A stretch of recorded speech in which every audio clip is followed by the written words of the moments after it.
To be honest, I'm scared of what it would be like if I wasn't on the top rung, if the tables were turned and I didn't have my white boy privilege safety blanket to protect me. If I lived a life lit by what I lack, not what I have, if I lived a life in which when I failed, the world would say, "Told you so." If I lived the life that you live. When I was born, I had a success story already written for me. You were given a pen and no paper. I've always felt that that's unfair, but I've never dared to speak up because I've been too scared. Hey y'all, Gracie here. I hope you all are doing amazing. I am doing well myself. To the subscribers on our channel, thank you so very much for supporting me on here. I appreciate you. And to the members as well, thank you so very much for your amazing support through the member packs. I appreciate each and every one of you.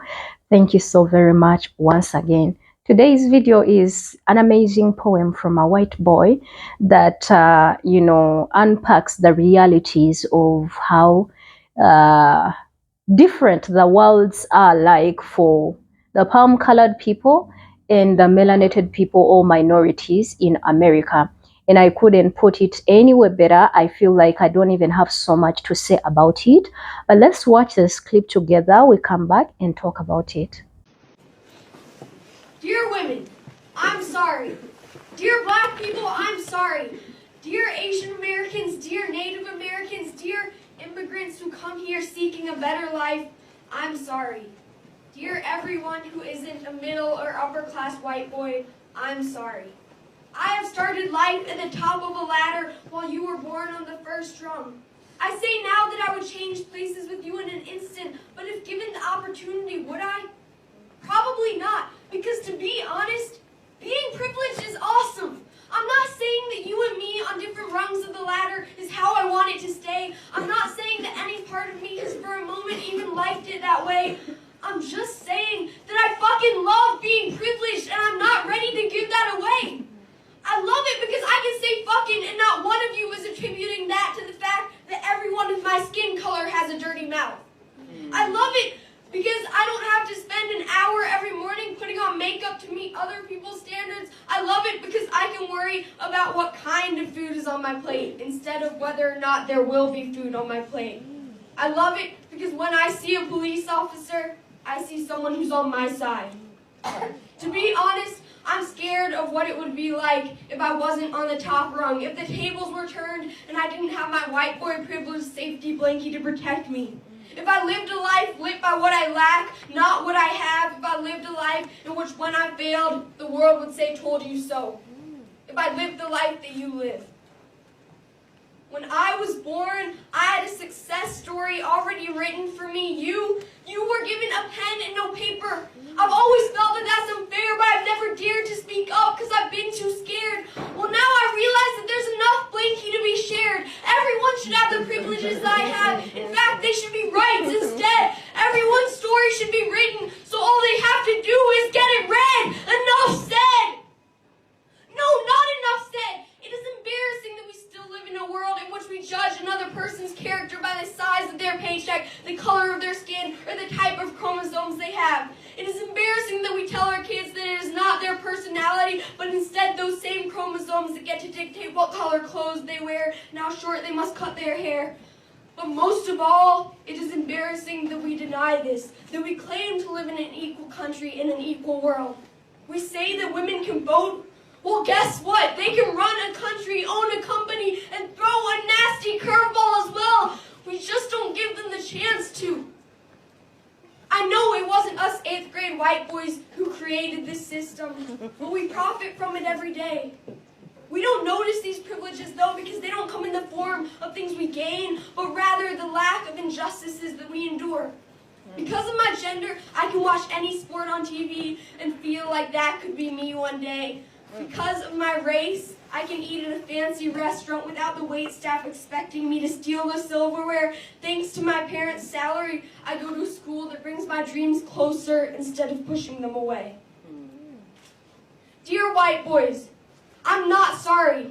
I don't care if you think the feminists are taking over the world or the Black Lives Matter movement has gotten a little too strong, because that's bullshit. I get that change can be scary, but equality shouldn't be. Hey, white boys, it's time to act like a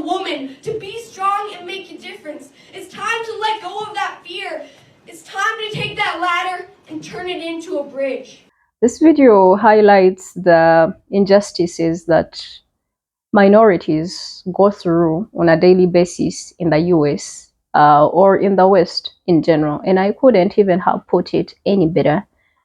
There's a group that is born with everything laid on a silver plate.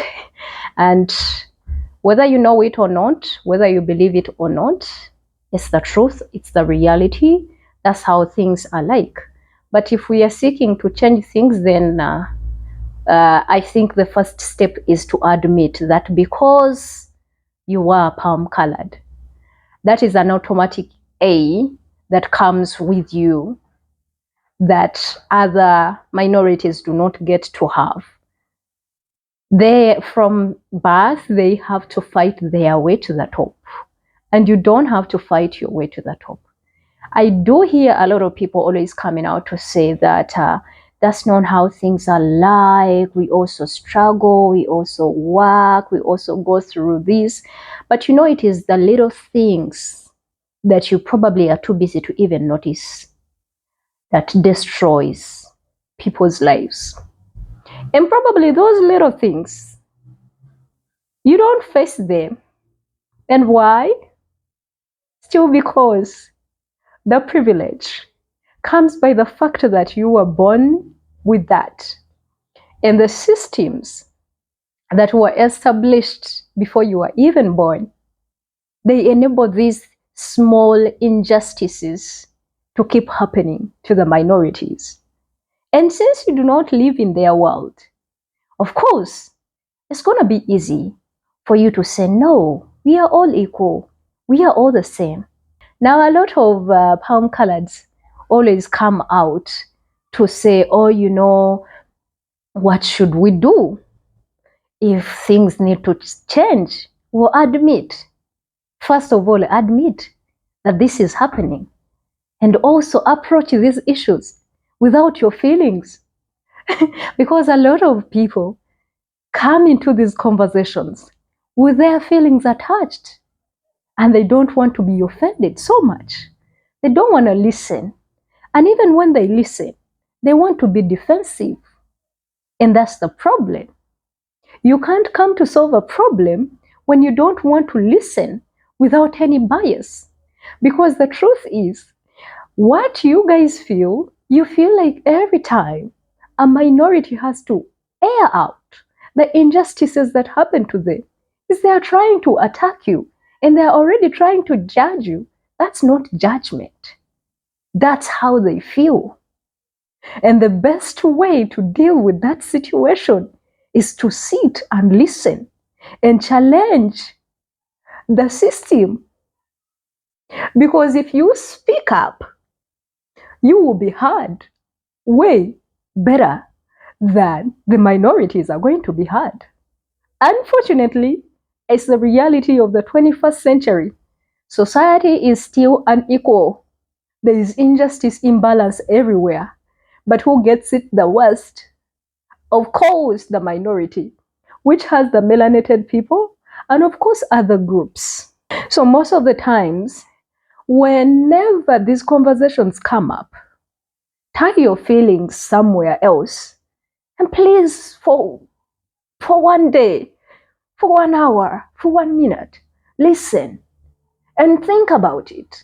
That if these things were happening to you, how would you feel? Put yourself in the minority people's shoes and see if they really fit well. I am sure none of you would like any of that to happen to you. Of course, when we talk about such things, injustices, I mean, that's the label that we give it.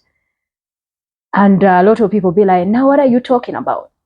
Well, if you're driving as a, palm colored, do you have to go through lectures as a child that was the police stops you? You have to cooperate. You have to put your hands. You have to, literally. Do you see how someone literally gets judged from birth? That the color of their skin literally is already tied to prejudice. And it is already labeled that any person is dangerous. But then you are not dangerous. But don't we have palm coloreds who are serial killers? Don't we? Of course we do. But one skin tone is already labeled a gangster at birth.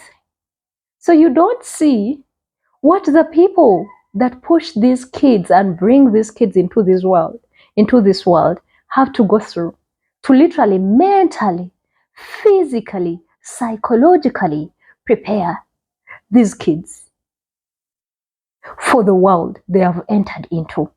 And unfortunately, they don't have any other world to go to. We welcome and invite them to come to Africa, but Africa is so closed to an extent that not so many people even get to know about it. Another thing, they do have a portion of that land. Because yes, just like you built that land, they also have a portion they built that land, and they deserve to be treated equally. But to deny that inequality and unequal treatment does not happen in America, both in the corporate world and in the normal daily day-to-day lives, that's delusional. And you have not lived other people's experience. That's why you shut your ears and your heart quickly the moment you hear these conversations, because you feel like you can't relate. And I do understand that you can't relate. Yeah, but if you claim to love minorities, if you claim to love melanated people, I think it's time for you to actually, open your ears and listen. And of course, if the roles were switched, I know for sure you wouldn't take the role of a minority. And that's where you have to admit that indeed I was born privileged. You guys are going to let me know what you think in the comment section, and subscribe to the channel if you haven't already. Give this video a thumbs up if you find it informative. And of course, sign up for my channel membership as well if you want to see us on this channel grow together. Definitely, I'll see you in another video. My name is Gracie. I love y'all. I love y'all. Bye.